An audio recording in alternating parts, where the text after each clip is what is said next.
ร้านเครือข่ายของมันนะไหมก็ว่าจะได้น่าจะเป็นที่ก็สัญญาณมัน หายไปไหน2 คืนเราเพลงให้กันทั้งตลอด คืนฮะแต่คืนแต่ว่าซื้อเนี่ยไปแปะไปงานศพแปะเอ่าแต่คืนเนี่ยไปเตะที่วัดศรีรอบนี่ในเวียงนี่เตะงานศพตุเจ้า โอ้โหเขาว่าอย่า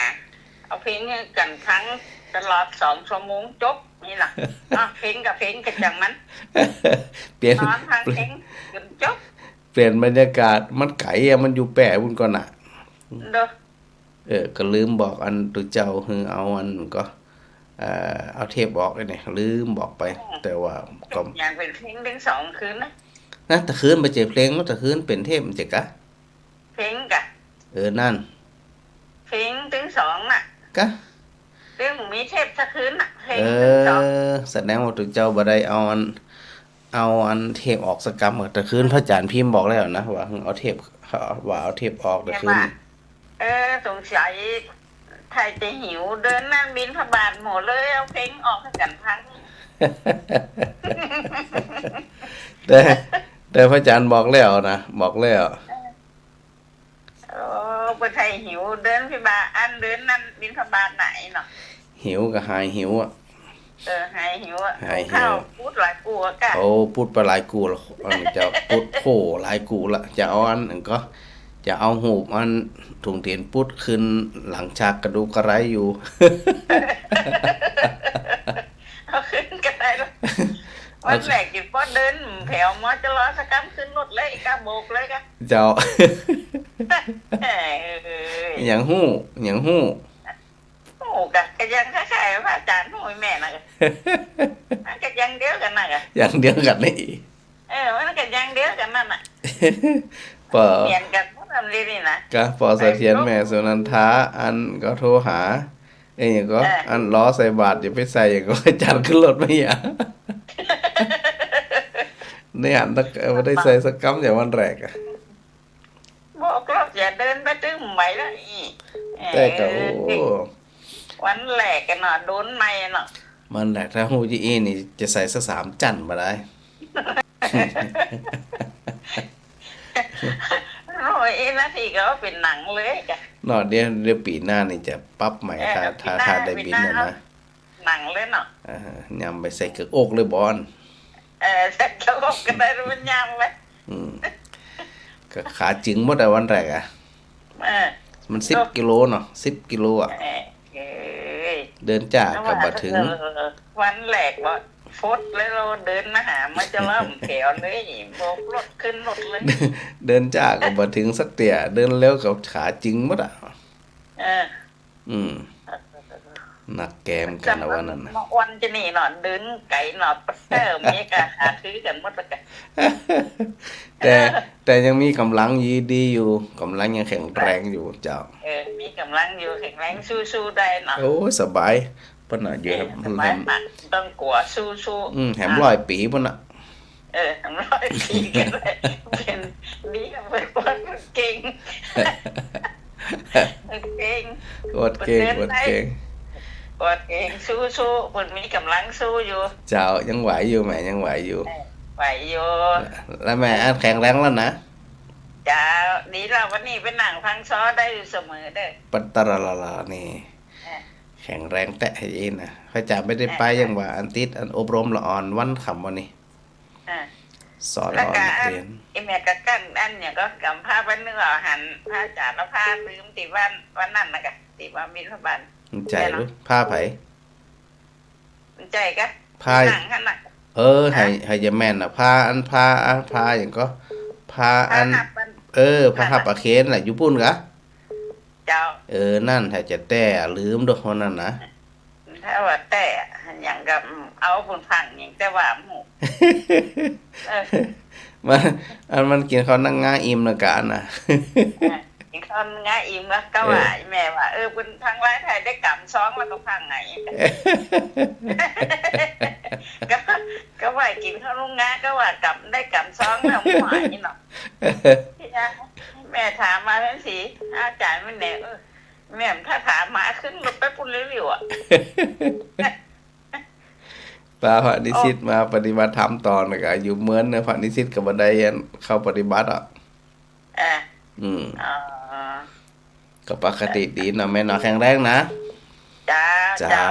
สาธุ ที่ไหนจะมาละ เจ้า โอ้ย ดี สิ ละ อยากกินข้าวก็แล้วนะ เจ้าดีละแม่แข็งแรงแข็งแรง จ้า เจ้า จ้า สาธุเจ้า เป็นกำลังใจให้แน่ เจ้า แก้วมันจะอู้กันมือแล้วไปขอเอาอย่างนั้น ได้เลยแม่สาธุสาธุเจ้าเจ้า จ้าจ้า อืมฮะแม่มาลี เจ้าการวิชาพระอาจารย์เจ้าพระอาจารย์ออกโพสเจอกับเจ้า ออกสดกับยุบดังกะ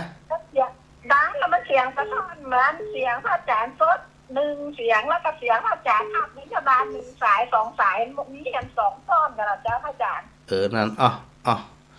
แสดงว่ามันเปิดอันนั้นละการขอบคุณจัดหลาย เจ้าก็พยายามโทรหาพระอาจารย์อยู่ หายแล้วยัง เดี๋ยวฟังแป๊บนะเดี๋ยวแม่ออกมาออกนอก กะพระอาจารย์เสกคาถาเรียบร้อยแล้วนะเดี๋ยวนี้นะ เจ้าเสียหายแล้วเจ้า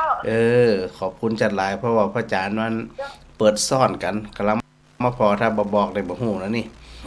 กันได้เจ้าเขาเสียเงินเดินวิสดารอยู่กับเจ้าแหมชุดหนึ่ง นั่นเตอะดีแล้วมาออก3ชุดนี่นะขอบคุณจัดหลาย งงอยู่รถทุกวันเลยอย่างกับรถกับที่ มันสดจะใดบ่เดี๋ยวนี้เนาะมันสดจะใด รถกับอูกับแม่แก้วเด็กกับอูกับแม่กับข้าเจ้า ดูนั่นเตอะว่าเตอะขอบคุณจัดหลายขอบคุณจัดหลาย แล้วสุดท้ายงงโทรมาหาโยมแม่มาลีแบบนั่นแม่มาลีนะพระอาจารย์นี่เก็บกับแม่ซดกับแม่นี่เป็นบ้านอะยงเดี๋ยวเขาหาเพิ่นก่อนนี่นะ ตาย พระ แต่ อาจารย์เจ้า เจ้า โยมแม่ฟ้าเนี่ยก็แสดงความสนใจกับน้องอุ๋ยเทรนเนอร์น้องอุ๋ยเป็นก่อน อันแม่ของแฟนน้องอุ๋ย อ๋อแม่ของแฟนน้องอุ๋ยแหละแต่เจ้าของแม่ของน้องอุ๋ยล่ะ บัจใจเจ้าบัจใจน้องอุ๋ย อ๋อ คนอื่นอันเป็นแฟนแก เจ้า ก็ไปแต่คืนก็ไปคืนแต่ว่าซื้นก็ไปเนี่ยกับงานศพเนี่ยกะ แต่หน้าการพระอาจารย์มาออกสามแรงเลยนะ ฮะ3แล้วกะ เจ้า3แล้วแต่คืนก็ออก นั่นเตอะ เป็นเพลงทั้งคืนเลยแต่คืนเนี่ยเตรียมเพลงจนถึงตีลูกก่อน ม่วนไหนเด้อนะสถาจะม่วนนั่น ไม่ นะ ได้วันอย่างที่ผมว่าฟังเล่นแค่จะดีกว่า อยู่มาจะล้ออันบ่ได้อู้กันดีบ่ได้ตักกันดีเนาะ อ๋อพระอาจารย์ยังอยู่มาจะรออยู่แล้วแต่ มาเจอว่าอันอย่างก็ตีงาน เจ้า เจ้า เป็นยังยังแม่โหว่าพระอาจารย์ยุ่งอยู่ ยุง แกได้หันแล้วก็ว่าได้ไปห่วงกันดีใจเลยเจ้า นี่แหละสถาไปห่วมก็เป็นกำลังใจกันเนาะเป็นกำลังใจอันพระนิสิตตัวอย่างตัวอีกอะ กันใจทุกตนทุกองค์เจ้า เจ้าดีละจะได้ก็ขอบคุณจัดหลายนะฮะ อนุโมทนาสาธุกับพระอาจารย์ได้ดีเนี่ยสามนตากันอ่อนเด้อ สาธุเจ้า เจ้า สาธุเจ้า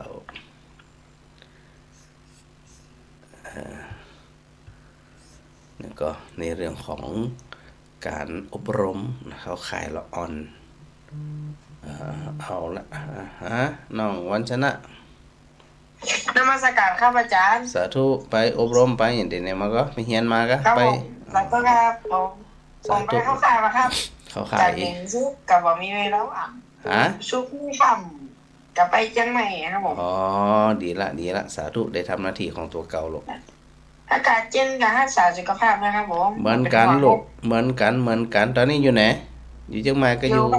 อยู่บ้านนะครับผม โอเคเริ่มมาได้หันกันสักกรรมบินบาทนะลุงเนอะ ครับผมปีใหม่เมื่อผมจะไปหาพระอาจารย์นะครับผม ได้เลยมีเมืองก็ได้ไทยก็ได้ ถ้าบัติดอย่างใดเลยนะลุงเนอะ ครับผมรักษาสุขภาพนะครับผม สาธุเหมือนกัน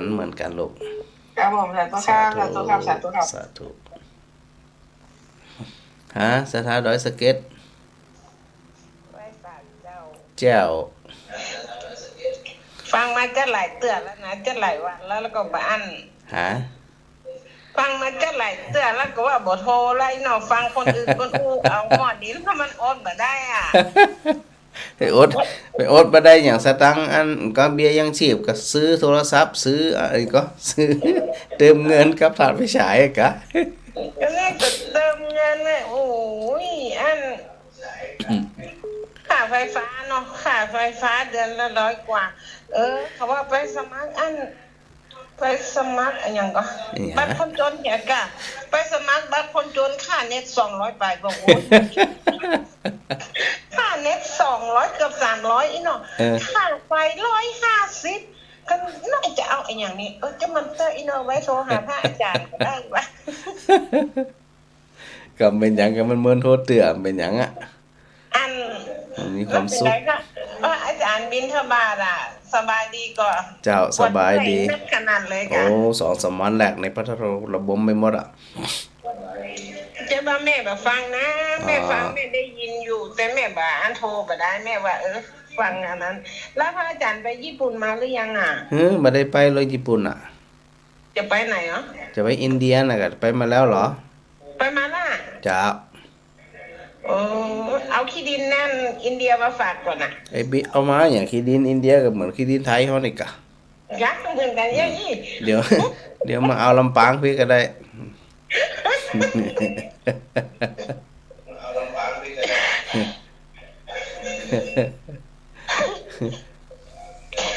อันอย่างน่ะ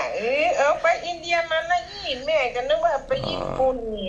บ่ได้ไปเตือบ่ได้ไปอายิโนโมโตะกำเตือ เดี๋ยวมีจังหวะกันใครไปมันก็ได้ยังเคยไปญี่ปุ่นนี่นะ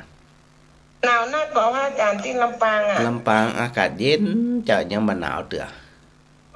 มันเย็นอีเจ้าเย็นถ้าอยู่ข้างนอกเย็นเยือกอยู่ในห้องก็สบายอยู่เจ้าก็อันนี้ตะกี้แม่อาบน้ำเนี่ยก็อย่ามันดูหนาดูเย็นนักเปียเสื้อยืดแขนยาวมาใส่มานั่งปักผ้าปักไปปักมาฮ้อน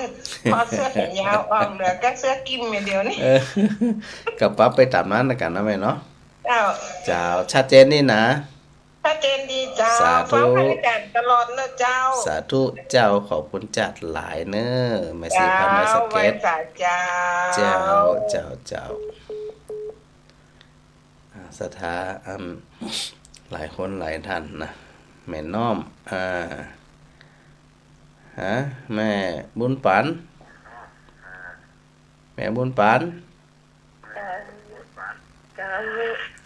ศรัทธาวอแก้วศรัทธาวอแก้วยกแม่ค้างอยู่เด้อวันนั้นได้ใส่บาตรก็เจ้าได้ใส่กะใส่ในใส่กะอันกะแหน่อนุโมทนาบุญไปตัวโลโอเคเจ้าแม่ก็ได้ไปเนาะโยมแม่ได้ไปเนาะแม่ละเอาสะดวกเป็นกั้งเช็คกันอยู่แล้วน่ะโยมแม่ขอโทษเนอะมาเป็นหยังเจ้าอีกใจเนี่ยโยมแม่ฟังทุกวันเลยเนอะเนาะฟังทุกวันหลายคนก็ฟังทุกวันแต่บริอูอันก็บันไดหันหน้าหันตากันนะเนาะนอกจากไปบิณฑบาตกาไปปักกันในงานกายอย่างกายอะไรก็ดีมีความสุขทั้งเปิ่นทั้งตัวเนาะได้ทำหน้าที่ของใครของมันเนาะได้หันหน้าหันตากันก็ดีแล้วเนาะเจ้า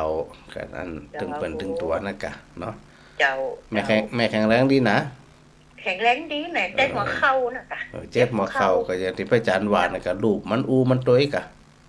เจ้าลูกมันอูมันตัวอาจารย์มันตั้งใครสมเตี่ยกันนะกะเจ้าถ้าลูกแล้วนี่เขาต้องตั้งใครก่อนเป็นยังเจ้าเป็นยังเขากำลังใจกดเมินเนาะเป็นยังเขากำลังตั้งใครอยู่เขากำลังฝึกเดินอยู่เจ้าเดินเมินอยู่ตั้งใครสมเตี่ยอย่างค่ะดีละเนาะชัดเจนนี่นะแม่นะชัดเจนดีเจ้าสาธุเจ้าสาธุเจ้าแม่น้อมเวียงหนองรองกระจายนะแม่ทองสุกโอ้หลายคนเลยโทรมาใหม่นะแม่สุนันทาโทรมาใหม่ยมก่อนอุมาหลายคนนั่นเตะมันโทรเอาก็แล้วกันนะถ้าบ่จะอันนี้ก็แม่บุคลีตัวนะอันก็นั่นโยมมันแม่ทองบานบ่เห็นตัวมันโทรมันกดมันเต็กก็แล้วกันเนอะกันอันมันบ่ได้ขึ้นแล้วนะ พูดถึงเรื่องอบรมละอ่อนเนาะครั้งก่อนนู้นน่ะมันละอ่อนใหญ่น้อยหนึ่งก็คือป .4 ถึงป .6 อันนั้นน่ะ2 วันแต่ว่าวันนี้เนี่ยมันเป็นละอ่อนป .1 ถึงป .3 น้อยเดี๋ยวเจ้าหาแม่น้อม เจ้า เจ้าเด็ก ฟันซอตังนอกนี่ม่วนเด้อ ม่วนกะ เจ้า นั่นม่วนข ตั้ง นาด ไข่อยู่จ้ะ หาก ำลังตั้งไข่กะ อันแม่บุญปันกำลังตั้งไข่อยู่ อ๋อนึกว่าอาจารย์ตั้งไข่ แม่บุญปันบอกแก้ว เดินอยู่แล้วชัดเจนดีกว่าแถวๆอันเวียงหนองรองอ่ะ วิทยุบ่ได้ยินเจ้า นั้นเตอะ ว่า YouTube เจ้า เข้าถ่ารู้ตันสมัยขนาดพออัน Facebook นี่นะ เจ้า เดี๋ยววันหลังจะเอาอันออก Facebook ตัวเองออก YouTube ตัวเอง3 ช่องทางเลยเนาะ เจ้า อืม เปิดแต่เจ้าพออาจารย์พออันมาหา เจ้า มาเปิดทำกรรมพออาจารย์ออกก็เลยโทรอีกอะ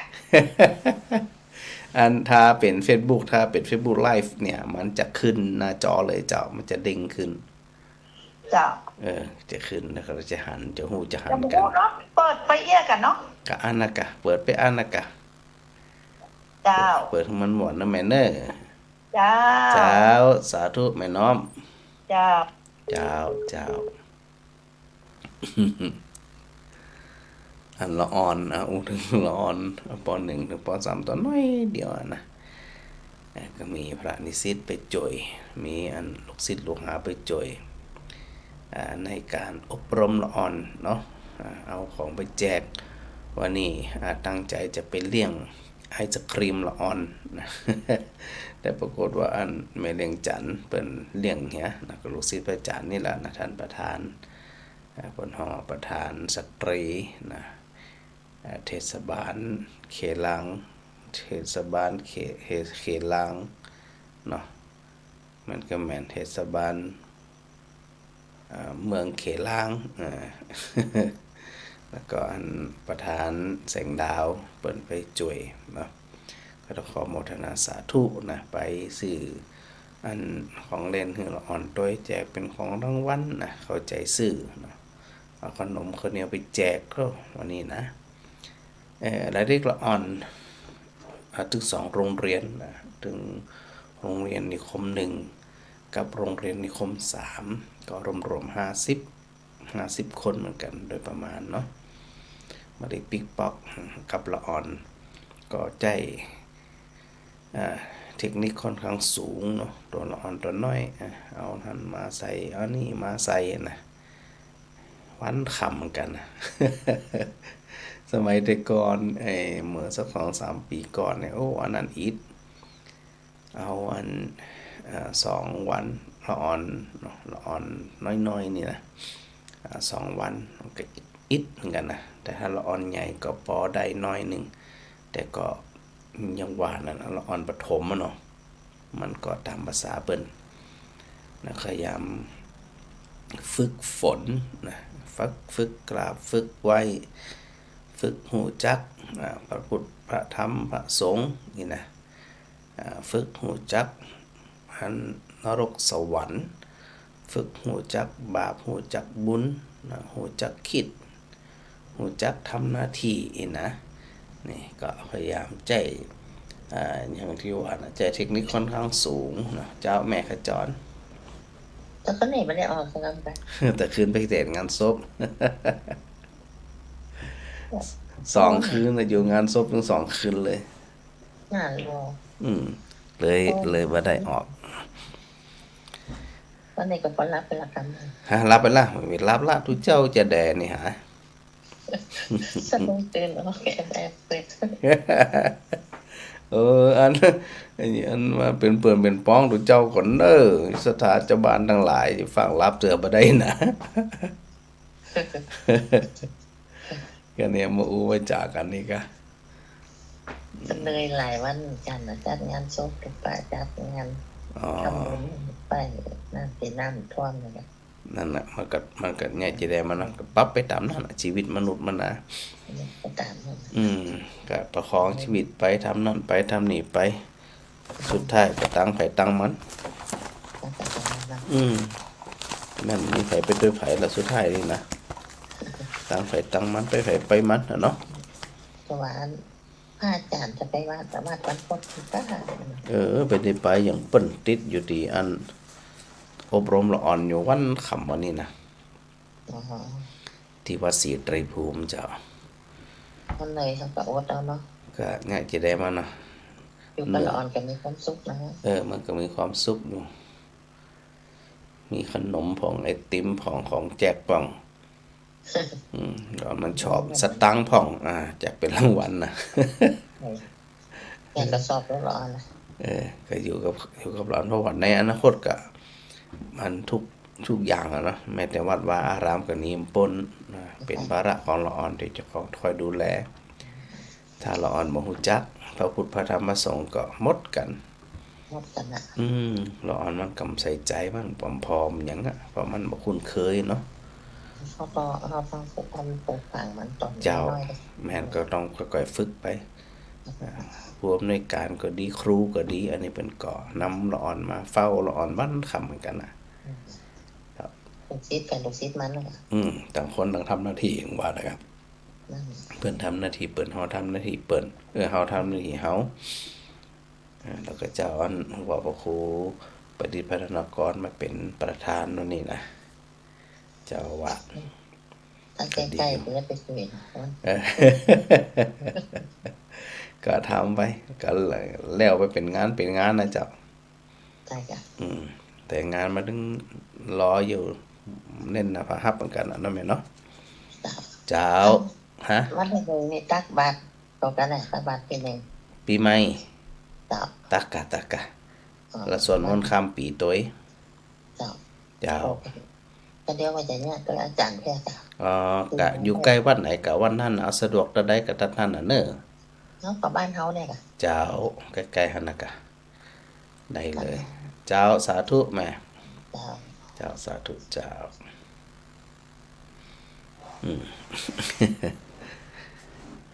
ก็โดยทั่วไปเนาะโดยทั่วไปก็คือ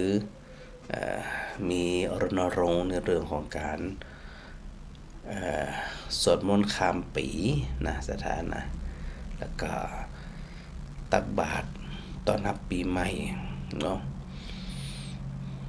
ตอนรับปีใหม่เนี่ยเฮาทำมาเมินแล้วนะหมู่เฮาทั้งหลายทำมาเมินกันละถือว่าเป็นวันเริ่มต้นของปีก็สร้างความเป็นสิริมงคลให้กับตัวเก่าให้กับครอบครัวว่าเฮาเนี่ยได้นึกถึงบุญนึกถึงกุศลนึกถึงคุณงามความดีเนาะได้สร้างบุญสร้างบารมีอย่างต่างๆนี่นะเฮาก็สามารถที่จะทำสิ่งทั้งหลายเหล่านี้ได้อันนี้เป็นห้องว่าเป็นการอันนี้ก็ตักบาตรนะตักบาตรข้าวสารอาหารแห้งเจ้าแม่ไลเจ้าแม่ไลนาบัว ได้ตักบาตรกันแล้ววันที่ไหน ตั้งบ้านไหนบินบาน วันพุ่นมอจรกัน แล้ววันที่25แล้วแม่แล้วตวากะแล้วตวากะปิดไปเรียบร้อยปิดโครงการฮะ ไปวัดมหาสมบัติวันนี้ ไปได้ไปอย่างเจ้าพระอาจารย์อบรมหลอนนักเรียน โอ้อันนี้ก็มันได้ไปเหมือนกันอันเพราะว่าจะซบญาตินอนวันนี้เนาะตั้งใจว่าจะไปนะลูกสาวก็ต้องจะไปส่ง เจ้าเป็นหยังกับแบ่งเวลาเอา กันอย่าง แบ่งเวลาแบ่งนั่นเนาะยืดดุลไปตามนั้นชีวิตนะ กันว่าจะไปปะท่านมหาบ่นี่ก็เนี่ยก็หันเนี่ยหันตัวนี้ก็ได้หันนะเป็นเดียว เดี๋ยวมันถึงได้หันเจ้าพระอาจารย์ไม่ได้ไปอย่างว่างานไอ้กติวันเนี่ยอบรมละอ่อนนี่ก็ละมันจะได้เหรอเพราะพระอาจารย์เป็นประธานในการอบรมละมันจะได้เจ้าอยู่หัวอันนี้มันก็กำหนดไว้เหมือนละก็ดีทำหน้าที่เจ้าฟังตลอดฟังแล้วรับเนาะสบายเนาะไม่ไรเนาะ ฟังทุกวันนะสบายเนาะนอนพังที่ไหนฟอกเอาจะได้แหมเนาะ เขาจะได้แค่ เออ ผ้าตัวเหลือ ดอก หาอากาศเย็นๆตุ่มผ้าห่มมันก็อุ่นจุดลุ่นเนี่ยเนาะ ตุ้มปะเนี่ยหมอ ตุเจ้าเตดคำตีนี่นะ เป็นกำนันนะจ๊ะ ก็ทำไปจานนั้นนะแม่นเน่ ตัวเจ้าคนนั้นมันหนังเตะคือฟังตัวมันนอนฟัง เดี๋ยวเจ้าอย่านอนเดี๋ยวเจ้าอย่านอนเตดพองแล้ววันหลังนะห่มผ้าตุ่มนะ นอนเดี๋ยวกูจะไปจะหันหรอกนอนยังไงแต่แล้วสบายใจว่า มันจะรับนะกะ ในห้องเห็นจะหันเนาะ นอนเตดจะรับนะกะนี่พี่นั่นหยังรับไปได้ก็เดินออกจะจะห้องหาหมอ โอ้ไปไหนเห็นตุเจ้าดินะทีละสาธุนะไม่ไรเนอะ นี่ห้องชุกไข่เนาะสักวันนี้เขา เจ้า หน่อยโดนเต่าเด้อ ดีละมีความสุข ก่อนมันเครียดเชียงไรเชียงเมื่อตลอดเวลาวันค่ำอะไร การความเครียดไปอยู่อย่างความสุขอยู่แล้วความเครียดจะอยู่ได้ ต้องลงมาเปิดวิทยุแล้วก่อนอาการมันอาจจะเปิดวิทยุฟัง ฟังเดี๋ยวก่อนเนาะ ทุกลูกทุกองค์เลย ดีแหละเจ้าทำหน้าที่ไปนะแม่เนอสาธุนะ เจ้า สาธุเจ้าเจ้าสาธุเจ้า เป็นกำลังใจศรัทธาเป็นกำลังใจทุกเจ้าทุกเจ้าก็เป็นกำลังใจของศรัทธาเนาะ มันเรื่องของตะกี้อุถึงเรื่องของการตักบาตรปีใหม่นะคือเฮาทำมาหยังกระจังแต่เฮาเริ่มต้นด้วยบุญเนาะด้วยความสุขด้วยประโยชน์ด้วยความใส่ใจนี่นะเพิ่นว่าถ้าเริ่มต้นดีมันก็ดีเนาะส่วนเรื่องของการสวดมนต์ข้ามปีนั่นเนี่ยแต่ก็แท้ๆกับที่มีนะก็นานเหมือนแต่ที่มีแต่เนื่องจากว่ามันมีอันหนึ่งก็ที่เขาไปเฉลิมฉลองปีใหม่ปีเก่านั่นก็ไฟไหม้ที่เนี่ยสันติกานะครับสันติกาภัพนะครับตั้งแต่หันมาก็มีคนชุกคิดเนาะว่าปีใหม่ปีเก่าเขาไปสู่ปีใหม่แทนที่จะเฉลิมฉลองดื่มกันเมาไม้หูเหลืองหูเล้าตายก็มีอุบัติเหตุก็มีพิการก็มีอีเนี่ยก็เลยรณรงค์ว่าไหนๆก็จะอยู่ข้ามปีเข้าดาวละก็เลยปากันไปสวดมนต์ที่วัดเหียนี่นะปากันสวดมนต์ที่วัดการสวดมนต์นั่นเนี่ยมันเป็นเรื่องของการสร้างบุญสร้างกุศลกับตัวเก่านะเพราะว่าการเข้าวัดแล้วมันจะมีเรื่องอบายมุขทั้งหลายเนี่ยเข้ามาปะปนเนาะพอต่างคนต่างอันไหว้พระสวดมนต์เสร็จเรียบร้อยข้ามคืนไปนะพอข้ามคืนปิดบ้านปิดจองลาบสบายบ่มีเรื่องบ่มีราวมีแต่ความสุขอันเนี้ยประโยชน์ที่เป็นการสวดมนต์ข้ามปีนะตอนที่พระอาจารย์อยู่ที่วัดรวกบางบำรุกรุงเทพเนี่ยศรัทธาแถววัดรวกนี่นะมารวมสวดมนต์กันประเจนน้อยๆนะสถานนักนะเจนน้อยเลยนะมากันเต็มแพทเลยมากันสวดปากันสวดก่อนสวดก็จะเตดก่อนเนาะเตดอย่างเสร็จเรียบร้อยจากนั้นก็ปากันสวดนะแล้วก็บอกว่าจะเป็นคนเฒ่าคนแก่ละอ่อนหนุ่มๆสาวๆละเด็กละอ่อนตอนแตนนี่นะมีหมดนะที่วัดรวกนั่นนะไปหาเฮียหันนะบางทีเนี่ยบางวัดบางวาก็จะมีผู้เฒ่าผู้แก่แต่ตัดทันเนี่ยมีหลายรุ่นนะสถานนะเพราะว่ามีความสนใจเนาะในการที่จะไปสวดมนต์ไหว้พระกันเป็นงานมงคลเป็นสิ่งที่ดีเนาะสถานเนาะแม่ป้าทองบ่หินเจ้าเจ้า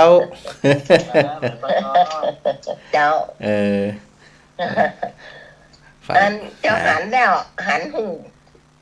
บนะหันหูอันผ่านพระอาจารย์นะคะหันดีนะหันที่ปฏิทินมันยายอ้วนเอาซองไปผ่านยายอ้วนไปวัดพระอาจารย์สมศาสตร์นะคะปฏิทินหูพระอาจารย์มีกะมีกะพระอาจารย์ยำหันมีกะอันว่า อันเสียงเปิ่นรออยู่พอเจ้าตัวก็รอดูอี เอ เนาะ อ โอ้แม่แม่ท้องอูดีรู้คือนี่นะเออ เจ้าว่าไข่หันแต่ขอไปพอไม่อ้วนยิ้มร้อยอีกอะ เออ ไม่อ้วนขอพอยิ้มเป็นว่าเปิ่นรอเป็นว่าเปิ่นรอแต่ดูอีเนาะ พระอาจารย์เนี่ยมหันเดี๋ยวนะปฏิทินดีกว่านี่นะ เจ้า เจ้าเนี่ยมหันเถอะว่ามันมี เนี่ย จะได้ หันเสีย อื อ๋ ม อ เนี่ยมหันกั อั น น เถอะ ใดมาวัดมันหนองรองก็เจ้า หนองรองไปได้ไปอย่างวะ อ๋อเปิ่นนิมนต์น่ะ เออหนองรองวันที่หยัง วันที่สาวเก่าเนี่ยเจ้า เดี๋ยวพระอาจารย์พอก่อนเสาเก้าบ่มีก็หา สาวเก่าวันดาซอน่ะ แล้วก็มันที่30บันเมสีกุลนะกะ เออบ่มีหรอ อืม มาทัดบ่ถึงกันไหม เจ้า อืม อ๋อ แล้วพระอาจารย์ดูจากอันปฏิทินที่พระอาจารย์จดไว้พิมพ์ไว้เดี๋ยววันพรุ่งนี้จะไปพออันใบนิมนต์มากำหนึ่งเผื่อมันหล เจ้า ำ ถ้าไปนี่ได้ป้ากันนะเนาะ เจ้าได้ป้ากันอาหารตัวจริงกัก่อน เนาะยำไป ใคร เนาะ หือมาหนองรองใครหันตัวจริงมันไกลนี่จะไปใด อ๋อ ถ้าไกลมันได้ไปมันได้ กะบ่เห็น เจ้า บ่เห็นกับอันหนองรองใกล้กันอี เจ้าอันบันบ่อหินแล้วก็บันเปาหนองรอง เออ ไว้ผ่านไป2 หมู่บ้านนั่นน่ะ กะ 2 บ้านเจ้า หนองรองพระอาจารย์เคยไปอยู่ อ๋อ เคยไปอยู่เจ้า อาจารย์จะไปไหนอ่ะมาต้องมาหนองรอง งานถ้าแล้วนะก็งานไผอะแม่เนี่ยที่อันรถจนต์นั่น อ๋ น่ะ อ แม่คลองสีนั่น เอ น่ะ อน่ะแม่ท้องสีเออ เจ้า พระอาจารย์ไปอันร่วมทำบุญบัดแรงกะ อ๋อ เดี๋ยวเข้าไปอยู่ ย่อมหูเหรอ อ๋อ จะไปวันเสียมัน เจ้าวันเสียพระอาจารย์ติดหยังสักอย่างเนี่ยเลยได้ไปเลยไปก่อน เจ้า เจ้าแบ่งเวลาไปแบ่งอย่างไปนี่กะ เจ้าหันแล้ว หันพระอาจารย์ได้มาหันตัวจริ ง หันกระหู กะเดี๋ยว เป็น เดี๋ยว ว่า ฮะเดี๋ยวพระอาจารย์จะ แต่ อ่าน วันขอพอกำร้อยเนาะ เอ๊ะ พออาจารย์บวนวิทย์อันงั้นพออันคนอูรอพอหุ่นบนนั่งก็รอเหมือนกันด้วยเนาะ กะ เดี๋ยววันพระอาจารย์จะสมัครสสสกรรมก่อนป้าจะไปติดกูแย่ สบายจะเลยพูดจักงานนั้นนะมาแม่สบายดีนะแม่ท้อง เจ้า เจ้า สบายดีเจ้า มีโอกาสปะกันเนอะ เจ้าลังป้าสักวันเนาะ เดินถึงปะเจ้าไปไหนอ่ะทุกเจ้านี่ เจ้า นะเนาะสาธุเจ้า เจ้าสาธุ สา เจ้า ธุเจ้า เจ้า วันก่อนนั้นสถาบันแม่กัวเนาะก็ไปใส่บาตรนะไปหาพระอาจารย์แถวอันถึงอันถึงวังยาวเนาะโอ้ไปถึงปุ่นเลยนะนี่ปอสมศักดิ์นะปอสมศักดิ์ปัญญาอีกะแม่อันวาสนาแวกกัลยาเทพปันเนาะเทพฟันเทพปันนะแล้วก็แม่เสานะแม่เสาตะยะนี่สถานแม่กัวเนาะแม่บุญธรรมสุธรรมนี่นะปอทอนแม่เต่าชนะบงนี่นะโอ้โหแล้วก็อันแล้วก็ปอสุกแก้วนามเตจะนี่ปอถอนแม่สมอนสูตรเหล็กเนาะแล้วก็อันได้ไปใส่บาตรได้ไปหันหน้าหันตากันนะสถาบันแม่กัวที่ฟังรายการมาคำมาคืนกระจาดหลายเหมือนกันนะสถานเนอะสุกสุขใจเนาะสถานเนาะหาแม่พัด แม่พัด เจ้าไอ้แต่เจ้าพระอาจารย์ เจ้า โอ้หิวหนึ่งทีก็พวกพระอาจารย์เอาเพลงออกสองคืนกัน มันไม่มีไผเอาออกมันมีแต่อันก็ไปงานศพคำมาคืนไปเตะป่องไปเป็นเจ้าภาพผ่องโอ้ งานโชคมีเหรอ เจ้างานศพคืนก่อนไปแปะปุ่นคืนแต่คืนไปในเวียงนี่แหม โอ้ งานดูเจ้า ก็เอี้ยก็ทำหน้าที่ปรับไป แม่นนั่นเนาะ ปรับให้มันเหมาะสม แบ่งเวลาไปหันหน่อยนี่หน่อยหนึงว่ากันไปอะไรก็ไม่ยากหยังเนาะ แต่วันนั้นอีแม่ไปอันในวินเพิ่นชวนไปเอาวัดวันพุธ เอาไปก่อน ไปเนี่ยวันที่24 อ๋อไปมาแล้วอี ไปมาแล้วอ่ะแล้วก็น้องอ่อนมันบ่ได้อยู่เนาะ เจ้า วันนั้นพอดีมันได้อยู่กับป้าไปไง อ๋อ ไปปากแม่ แม่ห แม่ ยัง บ่ยินจันทุก กะแม่มาไปแม่บ่เย็นกะ เจ้า เออ กับแม่หยังก็ แม่ห นี่ ยัง จันฟ้องไม่ของจัน กะ เจ้า เออ คู่กันไข่หัวกัน อูไปอูมานี่หมู่ด้วยกันทั้งนั้น มีหมู่มาไข่หัวกันได้ เออก็ดีแยะไปหันหน้าหันตากันเนาะ เห็นเนาะ ได้รู้จักมาคุ้นกันดังอัน รู้จักมันคุดกัน ต่าง เปลี่ อาย น กาศ ป้องกันเนาะ แม่นส่งความปรารถนาดีต่อกันเป็นบุญเปิ้นก็เป็นบุญเฮาก็เป็นบุญนะแม่เน้อ เจ้า ม อันนี่แม่อันแปลก อ๋อ สอ หั ง น พระอาจารย์หันก็ เจ้าหันท่านอันมหาสมชาติส่งมาให้แล้วเจ้า ดีอันนั้น เจ้าแล้วก็วันนั้นอันสถานแม่กว่าก็ฝากไปให้อาจารย์สมชาติเหมือนกันอาจารย์ก็ส่งไปให้แล้วเหมือนกันอ่ะ เจ้าดี บ่เคยอยู่ลำปางอยู่ในเวียงด้วยกันจะไกลกันได้นะแต่โอกาสบ่ค่อยได้ปะนะเจ้า เพิ่นว่าบ่ได้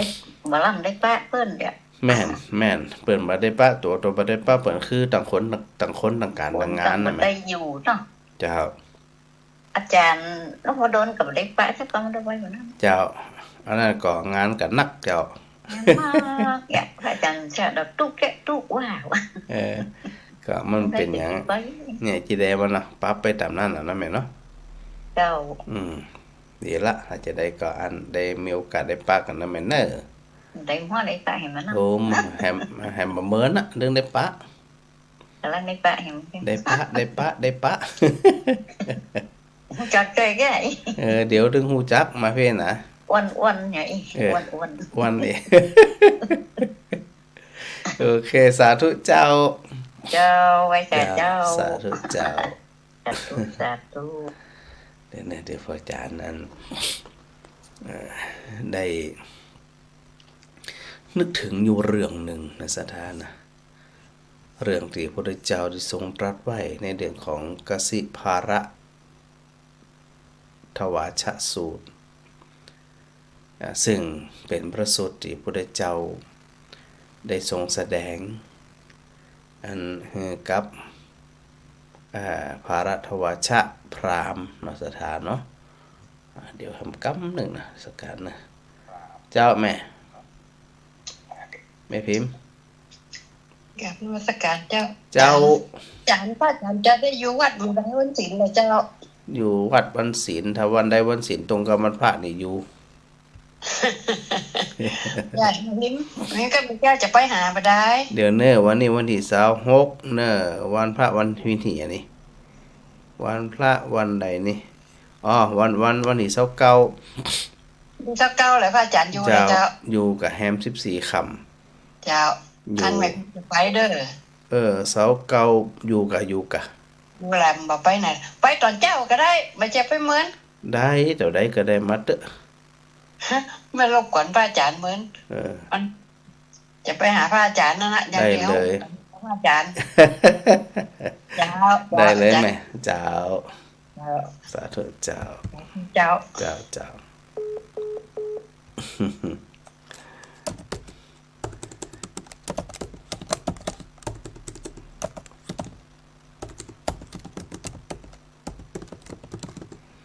อ้าวทีนี้พูดถึงเรื่องอันพระพุทธเจ้าเนาะได้ตรัสกับภารัทวชะพราหมณ์นี่นะพูดถึงเรื่องอย่างภารัทวชะพราหมณ์นั้นเนี่ยทำหน้าที่บนห้องว่าเป็นเจ้านาอีเนาะว่าโดยปกติเนี่ยตัวพราหมณ์เองก็ทำหน้าที่เป็นเจ้านามันก็ตึงไถตึงหวานพอไถพอหวานแล้ว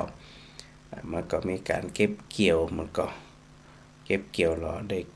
ได้ครบได้กินนี่นะ ซึ่งพราหมณ์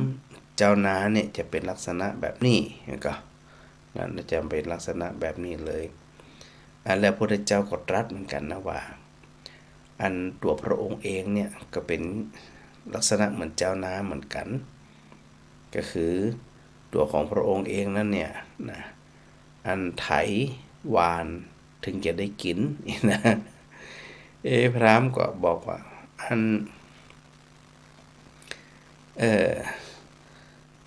ตัวพระองค์เองเนี่ยบอกว่าเป็นอันเนี่ยก็เป็นคนที่ไถเป็นคนที่หวานยังมาเห็นไถยังมาเห็นผานยังไม่เห็นอย่างสักอย่างเนี่ยแล้วเราจะบอกว่ามันเป็นอันเจ้านาได้จะได้หรอเห็นไหมกับบ่มีไถกับบ่มีงอนไถกับบ่มีเสียกกับบ่มีงัวควายกับบ่มี แล้วถือว่า ตัวเองเนี่ยเป็นผู้ที่ดึงไถดึงหวานดึงคลาดเนี่ยจะได้หรอมันใจกล้าเนี่ย พระพุทธเจ้าตรัสจีอีนะสถานะว่าการที่จะได้เก็บเกี่ยวผลคือได้บริโภคเนี่ยก็จะต้องลงมือแต่พระพุทธเจ้าทรงตรัสไว้ว่าเวลาเขาจะลงมืออย่างเช่นเวลาปลูกเขาสิ่งแรกที่เขาจะต้องมีก็คือเมล็ดเขามันก็คือตัวพืชเองตัวพืชหรือตัวเมล็ดเขาเนี่ยก็ต้องมีพอมีเมล็ดเขาแล้วปอคำจิปอเดือก็ต้องมีน้ำมีฝนมีน้ำมีฝนกำเจปอเดี๋ยวก็ต้องมีแอกมีไถมีงอนไถย่ำปอเดือมีควายเนี่ยถึงในสมัยแต่ก่อนนะมีงัวมีควายแล้วก็เจือกเหรอแล้วอันยังมาเป็นผานอันยังมาเป็นปะตักโอ้นี่นะพระพุทธเจ้าก็พระพุทธเจ้าก็ตรัสเปรียบเทียบความที่พระพุทธองค์นั่นจะต้องมีอย่างพองมีอุปกรณ์ก็คือมีพืชมีเมล็ดมีน้ำมีฝนมีแอกมีไถมีงอนไถมีเจือกมีวัวมีควายมีผานมีปะตัก อ้าวแล้วน้ำเป็นจะได้นะแต่พระพุทธเจ้าได้เปรียบเทียบจีว่าคำว่าพืชนะคนที่จะเข้าไปสู่ความสุขสงบไปสู่แดนอันเกษมจากโยคะเนี่ยก็คือเข้าสู่พระนิพพานหรือว่าเข้าสู่ในภาวะที่บ่มีทุกข์บ่มีสุขใดๆทั้งสิ้นคือพ้นจากเวียนการเวียนว่ายตายเกิดเนี่ยในเบื้องแรกก็จะต้องมีเมล็ดต้องมีเม็ดพืชก่อนแต่พระพุทธเจ้าได้เปรียบเทียบว่าคำว่าเมล็ดพืชคือตัวศรัทธาวันนั้นพระอาจารย์ได้บอกศรัทธาไปแล้วนะว่าในทางพระพุทธศาสนานั่นเนี่ยเฮาจะมีพืชกับตัวเฮาใดหรือไม่อันนี้ต้องมีก่อนนะศรัทธานะถ้าเฮาบ่มีศรัทธาเนี่ยนะแล้วเฮาจะไปต่อจะได้ก็คงจะต้องยากเหมือนกันนะดังนั้นความเจือความเลื่อมใสความศรัทธาเป็นพืชต้องมีก่อนนั้นเรามีโอกาส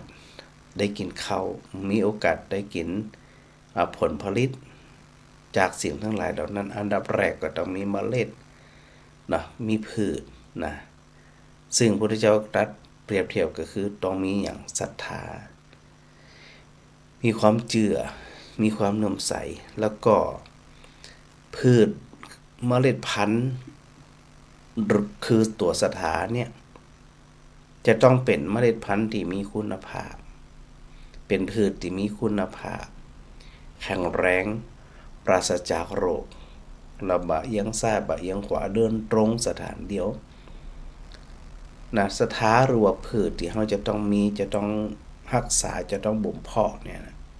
มี4ประการอันเนี้ยความเป็นชาวพุทธเราต้องมีนะศรัทธานะ ถ้าบ่จะอ่านเราจะถูกค้อนแคะตลอดว่าเป็นชาวพุทธบ่ฮู้ ความความเป็นจริงบ่ฮู้ตามคันลองบ่ฮู้ตามหลักของพระพุทธศาสนา ศรัทธาหรือว่าพืช4ประการก็คือกรรมศรัทธาต้องเชื่อในกรรมบ่เชื่อในการบนบานสารกล่าวบ่เชื่อในการลมๆแรงๆนะบ่มีเหตุบ่มีผลนี่นะอันดับแรกก็จะต้องมีกรรมศรัทธาเชื่อในกรรมประการที่2เมล็ดพืชพันธุ์ที่จะต้องมีเราจะต้องฝังไว้มีไว้อยู่กับตัวก็คือวิปากศรัทธาคือเชื่อในผลของกรรมและเมล็ดพืชพันธุ์ที่3ก็คือกรรมสกตาศรัทธาเชื่อว่าสัตว์มีกรรมเป็นของตนเองทำดีย่อมได้ดีทำชั่วย่อมได้ชั่วทำดีย่อมมีความสุขทำชั่วย่อมมีความทุกข์ทุรนทุรายใจแล้วก็ตัวที่4 ตถาคตโพธิสัตถาเชื่อในการตรัสรู้ขององค์สมเด็จพระสัมมาสัมพุทธเจ้านะอันดับแรกมันต้องมีก่อนเท่ามีความศรัทธาบ่มีความเชื่อบ่มีความเลื่อมใสก็เปรียบเสมือนว่าเฮาบ่มีพืชบ่มีเมล็ดพันธุ์ของตัวเก่าดังนั้นเนี่ยเฮาจะไปหวังผลผลิตมันก็เป็นไปบ่ได้เนาะเฮาต้องมีตัวแรกก่อนอันที่พระพุทธเจ้าได้ตรัสเปรียบเทียบนะว่าเฮาอาจจะต้องมีหยังพ้องแล้วอันหยังล่ะเปรียบเทียบเหมือนน้ำเหมือนฝนน้ำหรือฝนนั่นเนี่ยก็คือความเพียรตะกี้เนี่ยเฮามีเมล็ดพืชคือตัวศรัทธาความเชื่อความเลื่อมใส4ประการที่ได้อู้ไว้ตะกี้นั่นเฮาจะต้องมีความภาคเพียรพยายามเป็นน้ำเป็นเม็ดฝนเป็นฝนคอยหล่อเลี้ยงฮือกับพืชพันธุ์เมล็ดพืชพันธุ์ที่เฮามีอยู่นั่นก็คือเฮาจะมีศรัทธาอย่างเดียวแต่บ่มีวิริยะบ่มีความภาคเพียรพยายามก็บ่มีโอกาสได้กินเม็ดข้าวบ่มีโอกาสได้กินผลผลิตนั่นและบ่มีโอกาสได้สัมผัสกับความสุขอันเกษมได้เลยเพราะเฮาบ่มีความภาคเพียรพยายามซึ่งพระพุทธเจ้าตรัสเหมือนกับน้ำก็คือหมู่ฝนทั้งหลายนะแล้วอันยังเป็นแอกอันยังเป็นไถนะอันยังเป็นแอกอันยังเป็นไถลักษณะของแอกลักษณะของไถเนี่ยนะมันก็คือไปตัดมันก็ตัดก้อนดินที่มันเหนียวๆแข็งๆเนี่ยนะมันพลิกพลิกฟื้นขึ้นมานะครับหน้าดินอย่างโมเนี่ยนะแล้วไอ้หยังล่ะคือแอกและไถพระพุทธเจ้าตรัสถึงในเรื่องของปัญญาสถานะสนใจนะตัวนี้นะตัวแอกตัวไถที่อู้ถึงเนี่ยก็คือตัวตัดอย่างตัดความงมงายตัดสิ่งที่มันบ่เป็นเรื่องตัดนิสัยเดิมๆชอบอิจฉาริษยาชอบกังวลชอบเครียดชอบเศร้าหมองเนาะHGE เนี่ยจะต้องใจแอกและไถจัดการโดยเฉพาะในเรื่องของตัวแอกตัวประคองนะก็จะต้องมีถ้าบ่จะอันนี่บ่ได้ละแล้วตัวงอนไถเนาะนะงอนไถ สถานอายุ50ขึ้นไปเนี่ย40น่าจะพอเห็นอยู่นะในไถนาเวลาเปิ้นเจงอใจควายนะมันจะมีงอนไถงอนไถของพุทธเจ้าตรัสเปรียบเหมือนหิริความละอายแก่ใจนะมีความละอายใจดังนั้นเนี่ยตัวงอนไถก็มีความจำเป็นในการประคองแล้วมีอันหยังมาเป็นเจือกไอ้ตัวเจือกคือหยังไอ้ตัวเจือกก็คือตัวจิตตัวใจตัวมโนตัววิญญาณเป็นตัวเดียวกันจะต้องอาศัยใจเนี่ยมาไปเป็นเจือกคอยประคองกระตุกผ่องยั้งผ่องนะฟาดผ่องกระตุกผ่องฟาดผ่องกระตุกผ่อง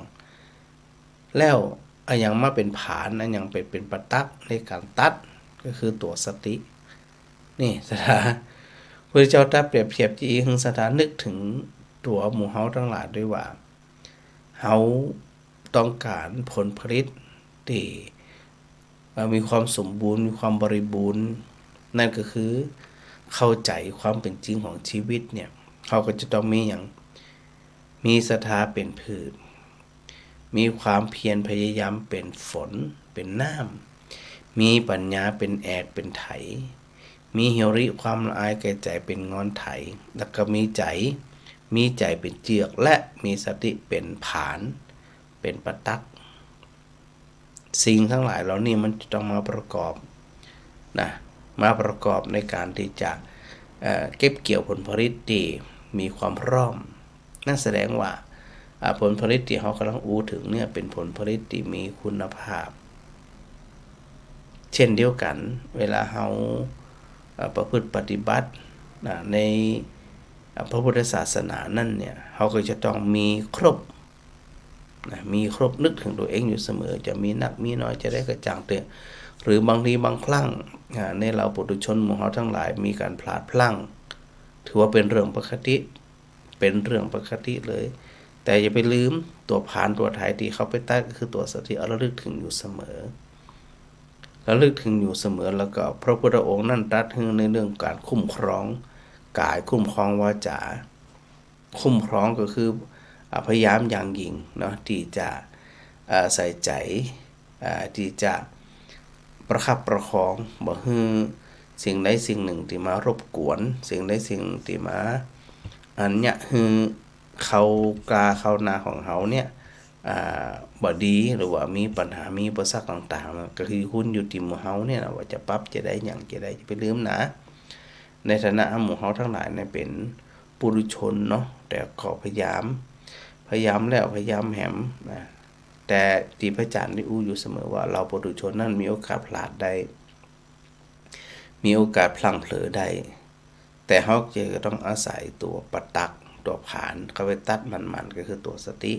ระลึกหู้อยู่เสมอเท่าที่เฮาทั้งหลายจะระลึกได้ดีกว่าที่เฮาจะมาหู้เรื่องหู้ราวอย่างต่างๆนี่นะปรับมาจีเนาะสถานเนาะแม่บัวทองอินสุวรรณนี่เนาะนมัสการพระจันทร์เจ้า อันนี้จะตักเลยวันใดพระจันทร์มาออกนะจะส่งข้อความมาหาอะไรไปไหนจะได้นะสบายบ่สบายจะได้นะขอบคุณโดยเหนือสถาที่เป็นห่วงเป็นใหญ่เนาะเมตตามุนพรมซ้ายนี่นมัสการพระจันทร์มา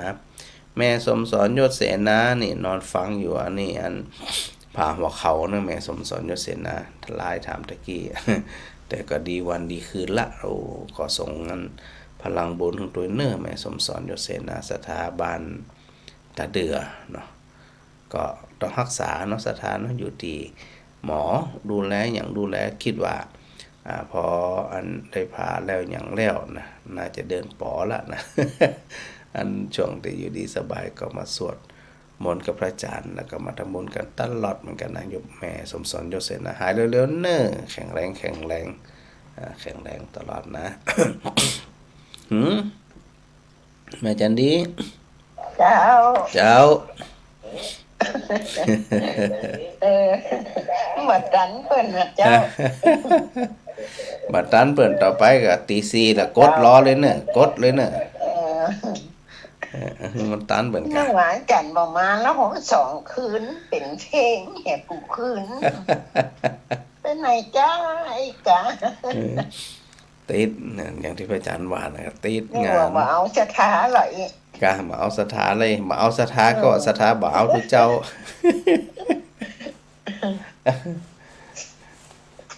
เนี่ยจะได้กว่าจะแล้วก็บ่กว่าจะมาถึงวัดก็บ่น่ะ4 ทุ่ม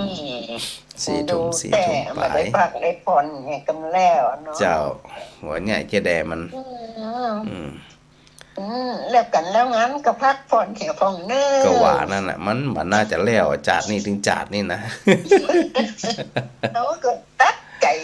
พักผ่อนเสียผ่องกลาง ตัดใจมันต้องเดี๋ยวก็ปิดประตูวัดปุ่นนะห้ามยุ่งเนยนะ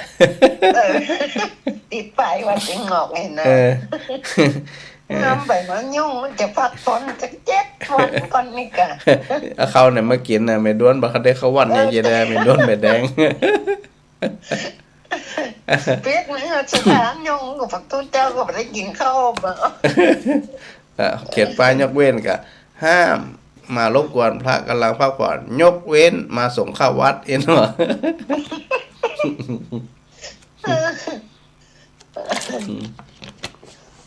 ก็ยังไหวอยู่ไหมสุขภาพร่างกายยังไหวยังแข็งแรงอยู่ โอ้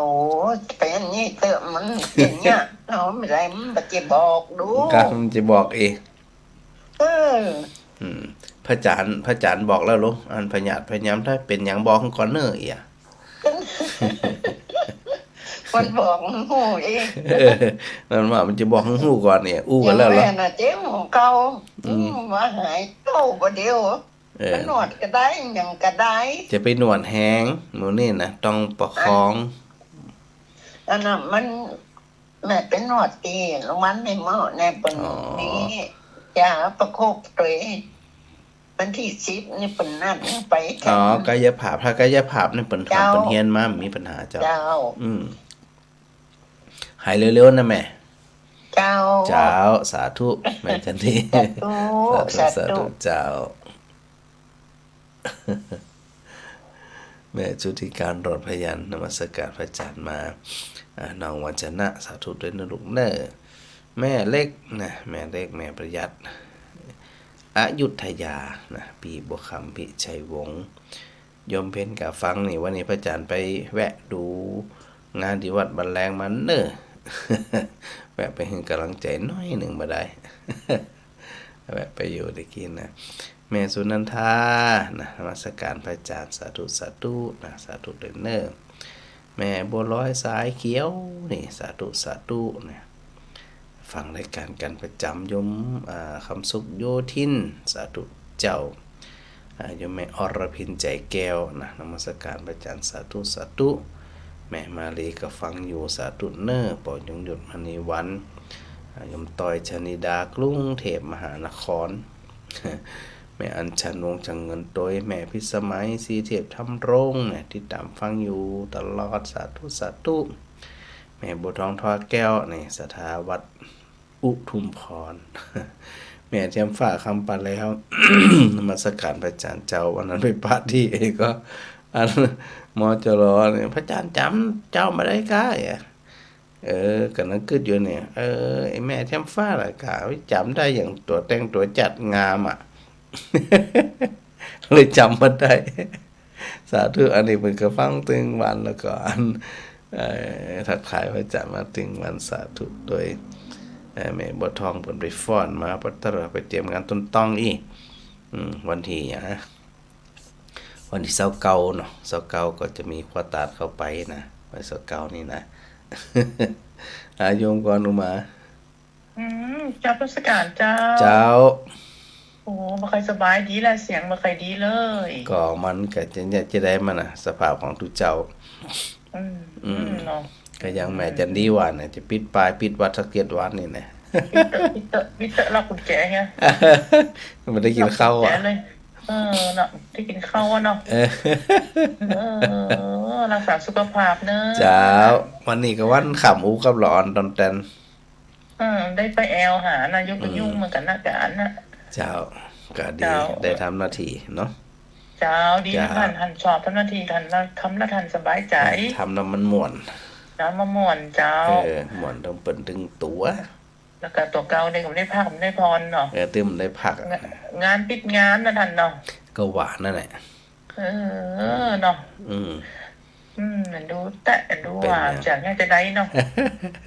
แต่ไหวอยู่เจ้าไหวอยู่แต่ก็คือกำลังใจตลอดนะเจ้าเนอเป็นกำลังใจขึ้นนะเจ้าเจ้าสาธุเจ้าสาธุขอพรเนอเจ้าสาธุเจ้าก็เป็นชั่วโมงที่2เดี๋ยวจะนำเทปส่วนเทปเป็นเทปปีแล้วแน่นอนนะแต่ว่า